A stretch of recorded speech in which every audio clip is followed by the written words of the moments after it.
Hai semuanya, terima kasih sudah memilih materi pembelajaran ini. Apabila ada pertanyaan seputar materi, dapat langsung komen atau bisa mendaftar tutor melalui contact person di Instagram GI Class ya. Jangan lupa untuk like dan subscribe. Enjoy learning, let's educate in integrity. 450 berarti ini udah aman. Nah, lanjut yang ini. Nah, yang ini ceritanya itu gini. Gimana cara kita ngubah dari yang ini jadi yang ini? Nah, kalian yang suka otak-atik pasti suka jurnal kayak gini, jurnal koreksi. Gimana caranya ngubah dari cash service revenue ke cash account receivable? Nah, kita lihat dulu yang mana yang udah bener. Cash, ini udah bener kan? Yang salah itu yang ini, ya kan? Dalam artian karena ini salah, ini service revenue-nya harus kita hapus. Nah, kita lihat, loh incorrect entry-nya ada service revenue di kredit. Berarti jurnal koreksinya adalah service revenue yang kita harus hapus di debit. Kita hapus sebesar 50. Di sisi lain, kita mau tambahkan, nggak ada account receivable di jurnal sebelumnya. Maka dari itu, kita harus tambahkan account receivable di kredit. Maka kita tambahkan account receivable sebesar 50. Nah, ini adalah jurnal koreksinya dia, service revenue untuk account receivable. Contoh lagi satu. Ceritanya dia tulis equipment to account payable. Ini sama ya, equipment to account payable. Jurnalnya udah sama, tapi angkanya salah. 45, 450, 450. Nah, maka dari itu gimana? Dia harus nambahin kan? Dia harus nambahin sebesar 405. Equipmentnya bertambah sebesar 405. Accounts payable-nya juga harus ditambah sebesar 405. Kita kayak gitu. Nah, terus singkat aja, ini adalah classified balance sheet. Sebenarnya Cica udah pernah jelasin, tapi kita review aja. Ada yang namanya current asset, long term investment, property, plant equipment, intangible asset, current liability, long term liability, owner's equity. Itu semua apa sih? Pertama, current asset. Ini yang aset diperkirakan cair atau habis dalam 1 tahun. Asetnya jangka pendek. Contohnya apa aja? Contohnya tadi cash, account receivable, notes receivable. Tapi ini dalam jangka 1 tahun semuanya tuh udah habis. Inventory, supplies. Kan kita berharap kalau persediaan itu cepat terjual kan, kurang dari 1. Yang kedua, long term investment atau investasi jangka panjang. Contohnya adalah investasi saham, investasi di real estate, contohnya adalah investasi buat properti kayak gitu-gitu. Nah, terus yang ketiga itu property plant equipment. Jadi ini untuk PPE, bangunan-bangunan, tanah, peralatan itu masuk ke property plant dan equipment. Nah, bedanya investment in real estate sama land yang di sini, kenapa ini nggak masuk di investment di real estate? Karena ini untuk investasi, tidak digunakan untuk operasi, tapi digunakan untuk murni investasi. Maksudnya apa? Misalnya kita untuk sewakan atau kita memang spekulasi di masa yang akan datang bakal naik, itu namanya investasi. Kalau yang ini land, equipment, terus di sini ada pengurangnya si equipment, ini tujuannya buat apa? Memang dibuat untuk operasional. Ini operasional ya, operasional perusahaan. Begitu ceritanya. Lalu ada yang namanya intangible asset. Ini adalah aset tak berwujud. Aset tak berwujud contohnya paten, franchise, terus juga apa ya? Paten, franchise, terus juga ada yang namanya goodwill. Goodwill. Itu juga masuk ke aset tidak berwujud. Kayak gitu. Cuma sekedar tahu aja kalau liability sekarang current liability ini yang utang tapi jangka pendek. Apa aja ya ini utang utang gaji, utang bunga, utang dagang kayak gitu. Utang jangka panjang itu mortgage payable atau hak tanggungan biasanya untuk KPR, kredit rumah kayak gitu. Terus notes payable ini notes payable yang lebih dari 1 tahun. Terus owner's equity. Lanjut lagi. Ada yang namanya reversing entries, tapi harusnya ini nggak masuk. Tapi apa sih reversing entries itu? Reversing entries ini disebut sebagai jurnal pembalik. Sifatnya opsional. Sifatnya opsional. Maksudnya gimana sifatnya opsional? Maksudnya adalah karena sifatnya opsional ini berarti nggak harus. Dan kebanyakan memang kita nggak pakai sebetulnya reversing entry. Caranya gimana? Singkatnya, reversing entry itu persis dengan adjusting entry tapi dibalik debit sama kreditnya. Jadi misalnya kayak gini. Adjusting entry-nya salaries and wages expense to salaries and wages payable. Nah, kalau di reversing entry itu salaries and wages payable to salaries and wages expense. Ini dilakukan di awal periode. Persis kayak adjusting entry, cuman dibalik. Kayak gitu. Nah, tujuannya buat apa? Tujuannya biar nanti kalau misalkan nih, ceritanya ini tentang gaji ya. Kalau tentang gaji, biar langsung ke expense to cash. Sedangkan kalau misalkan yang nggak pakai reversing entry, yang kita biasanya, itu kan misalnya gini ya. Salaries and wages expense to salaries and wages payable sebesar 1.200. Berarti kan ada payable sebesar 1.200.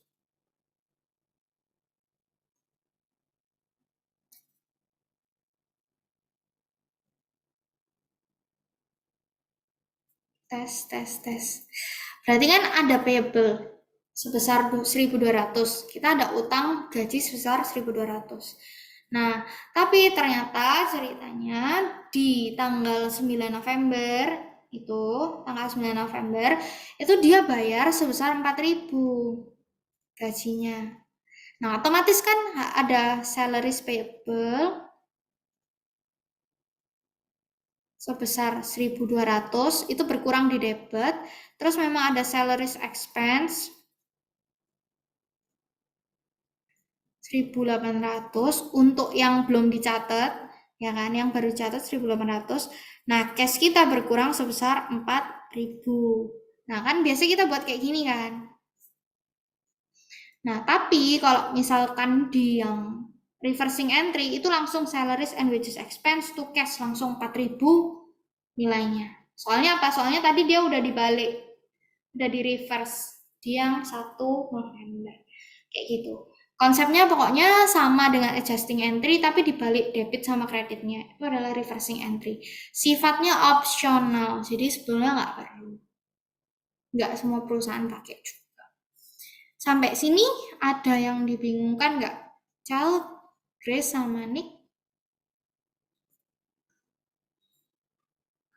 Tentang yang penting tadi sih closing entry, correcting entries itu juga penting. Reversing entry ini cuma sekedar tahu. Kalau misalnya gini, ditanya pun ya, gimana sih cara buat reversing entry-nya kalau diketahui adjusting entry-nya salaries and wages expense to salaries and wages payable? Simple, tinggal dibalik. Salaries and wages payable, kreditnya salaries and wages expense.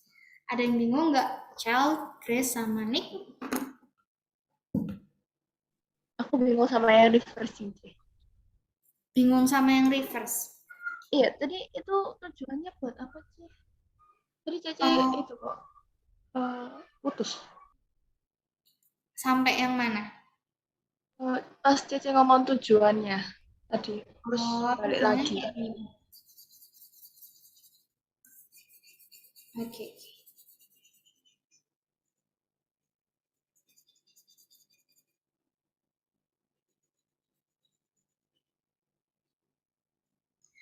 Jadi ceritanya gini.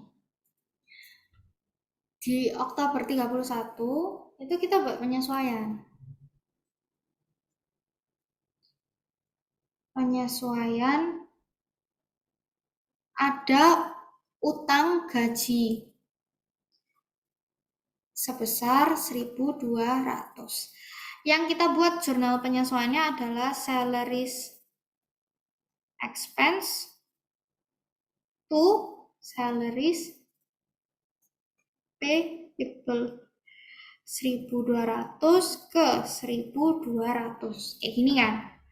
Nah, ceritanya itu gajian pada tanggal November tanggal 9, bulan November tanggal 9. Ini gajian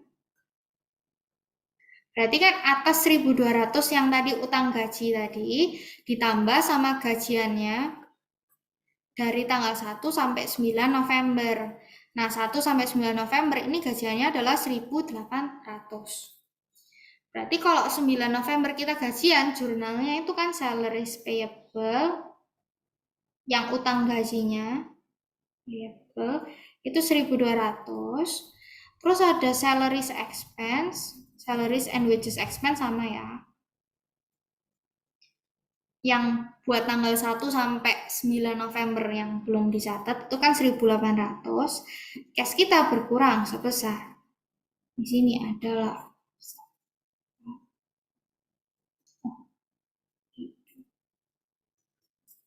sorry. Jadi 2.800. Jadi 3.000 dong. Makanya jadi 4.000. Kayak gini kan. Ini jurnal yang biasa kita buat. Aman dulu nggak sampai sini? Nih. Aman, J. Nah, kalau dari sini kan jurnal yang biasa kita buat. Nah, kalau misalkan kita pakai reversing entry, itu di akhir periode, di Oktober tanggal 31, itu kan kita udah buat jurnal penyesuaian.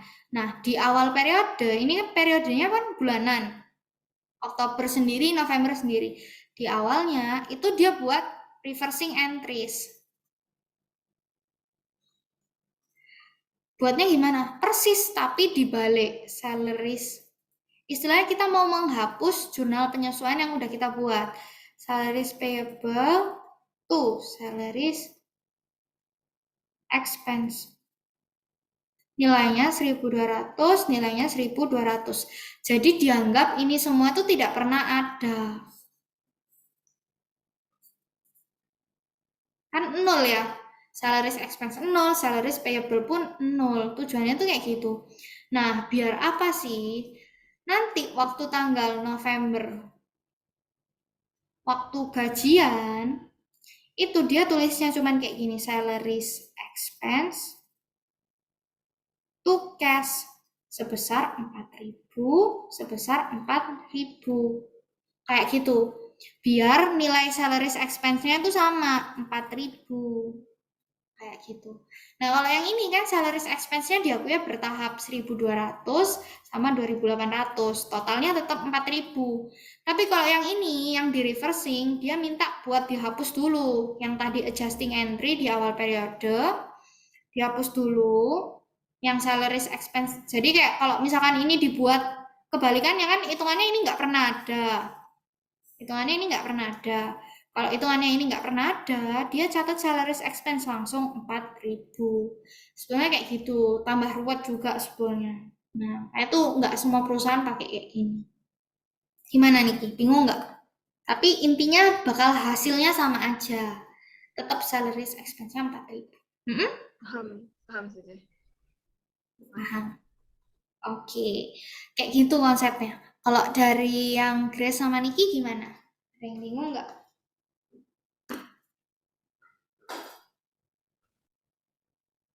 Paham, J. Oke, Grace paham? Oke. Kalau gitu kita latihan satu aja ya. Kita butuh latihan, kita harus latihan biar kita ini. Sebentar. Kita buat chapter 4. Insurance account title. News utang, adjusting entry. Oke, kita latihan ini aja. Yang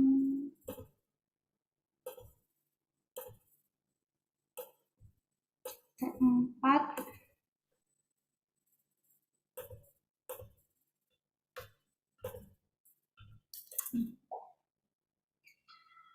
di prepare income statement, closing entries.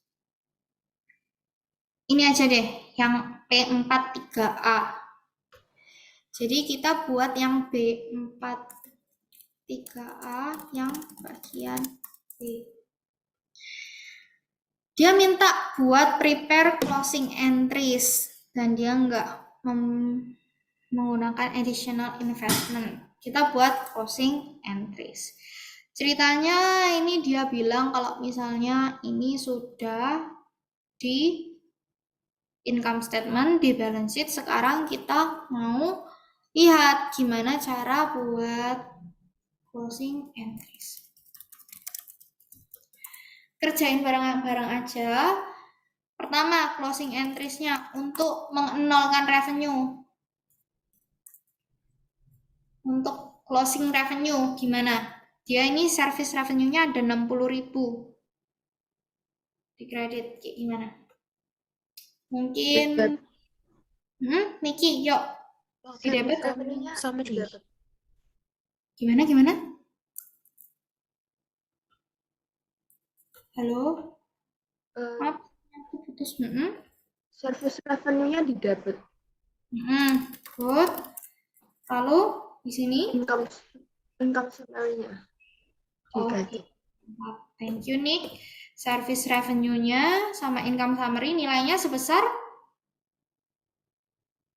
60.000. Oke, mantap. Ini untuk nutup si service revenue. Lanjut yang kedua, untuk nutup expense gimana caranya? Thank you. Income summary-nya di debit. Income summary di debit. Yang di kredit apa aja? Expense.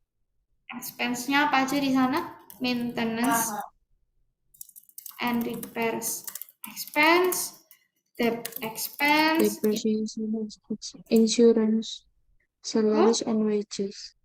expense, Sama utilities. expense. Dimasukkan angkanya berapa? 1.700, 2.800, 1.800, 30.000, 1.000. 20.000 sama 1.400. Kalau di total ini nilainya 37.700. Oke, yang ketiga kita mau tutup income summary-nya buat kita pindahin ke owner's capital. Kira-kira kalau ini revenue-nya 60.000, expense-nya dia itu di total 37.700, berarti dia untung atau rugi? Untung. Untung. Kalau untung berarti owner's capital bertambah atau berkurang? Bertambah. Oke, mantap. Bertambah berarti dia owner's capital-nya di? Kredit. Oke, berarti owner's capital-nya di kredit sebesar langsung selisihnya aja 60.000 kurangi sama 37.700. Lawannya owner's capital sudah pasti income summary yang kita mau tutup sebesar 22.300. Seperti itu. Lalu di sini dia ada owner's drawing kah? Ada aja. Gimana cara menutup owner's drawing? Owner's capital-nya di debit. Good. Owner's drawing-nya kredit. Oke, thank you. Ini di kredit sebesar 19.500. 11.000, sorry. Oke, 11.000. Mantap.